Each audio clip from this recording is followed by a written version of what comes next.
പള്ളി ഇറങ്ങടി പോവാ. ഇറങ്ങ് ഇറങ്ങടി. ടാറ്റ ബൈ ബൈയാ. ചോറൊക്കെ കൊണ്ടിട്ട് പോവാ. ഇറങ്ങത് ഇറങ്ങടി വാവേ.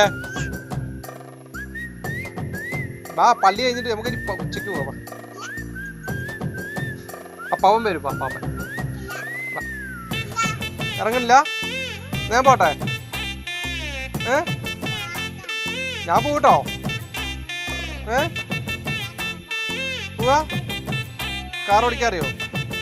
അറിയോ? എങ്ങനെ ഓടിക്ക? എങ്ങനെ ഓടിക്ക? അതെ അതെ.